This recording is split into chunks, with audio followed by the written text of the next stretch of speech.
Hi hello నమస్తే అండి. నేను మీ రమణప్రియ. ఇప్పుడు మీకు నేను తిరువరపు శ్రీకృష్ణ దేవాలయం కోట్టాయం అండి ఈ టెంపుల్ గురించి చెప్పబోతున్నాను. ఇక్కడ ఏంటంటే విశేషం, అర్ధరాత్రి కూడా ఇక్కడ ఏకాంత సేవ తర్వాత దీపారాధన చేసే ఏకైక దేవాలయం అండి ఇది. ఇక్కడ స్వామివారు చాలా ఆకలితో ఉంటారట. రోజు 7 సార్లు నైవేద్యం పెడతారటండి. ప్రతిసారి కొంచెం కొంచెం తగ్గుతూ ఉంటుందంట నైవేద్యం. అది స్వామివారు స్వయంగా తింటారని నమ్ముతారట. చూస్తుండగానే కన్నెదురుగుండా ప్రసాదం మాయమైపోతుంటండి. గుడి తెల్లవారుజామున 2 గంటలకు తెరుస్తారట. కానీ సాధారణంగా అన్ని దేవాలయాల్లో ఏం చేస్తారండి, అభిషేకం, అలంకరణ, అనంతరం నైవేద్యం కదా. కానీ ఇక్కడ నివేదన చేస్తారు, తర్వాత అభిషేకం, అలంకరణ అంతా చేస్తారండి. ముందు నైవేద్యం పెడతారనమాట.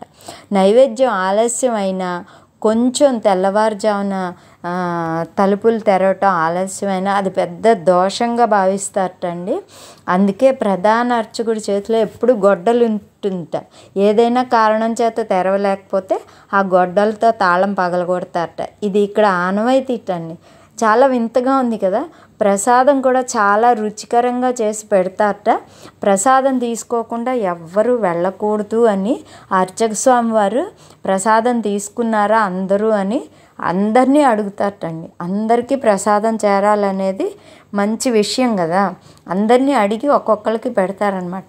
మెయిన్ ఇక్కడ ఏంటంటే ఈ గుడిలో అన్ని రకాల దోషాలు దర్శనం వల్ల నివృత్తి అవుతాయటండి. గ్రహ దోషాలు, పాప దోషాలు, నాగదోషాలు, సంతాన దోషాలు, వ్యాపార నష్టం, కుటుంబ కలహాలు, అన్ని రకాల దోషాలకి ఇది ఒక ప్రత్యేకమైన ఈ దర్శనం ద్వారా సకల నివృత్తి అవుతుందని చాలా ప్రచారం ఉందిట.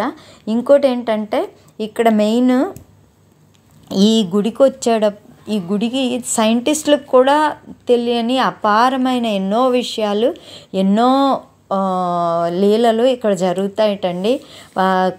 ఎంత కనిపెట్టాలని ట్రై చేసినా కూడా అసలు కనిపెట్టడం సాధ్యం కాలేదుట.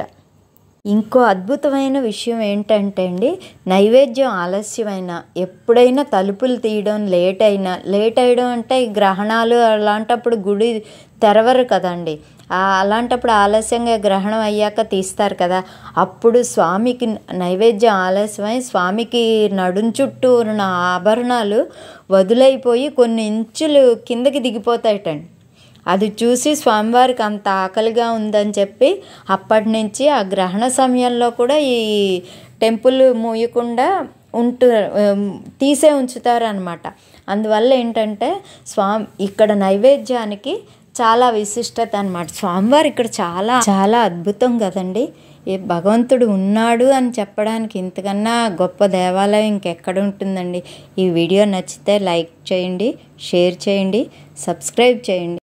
ఎవరైనా టూర్లు అవి వెళ్ళినప్పుడు చూడగలిగితే ఈ దేవాలయాన్ని తప్పకుండా దర్శించుకుని రావడానికి ప్రయత్నించండి. చాలా థ్యాంక్స్ అండి. ఈ వీడియో ఫుల్గా ఉపయోగంగా ఉంటుందని, కొత్త విషయం తెలుసుకోగలుగుతారని అనుకుంటున్నా. మరో మంచి విషయంతో కలుద్దామండి. Once again thank you so much.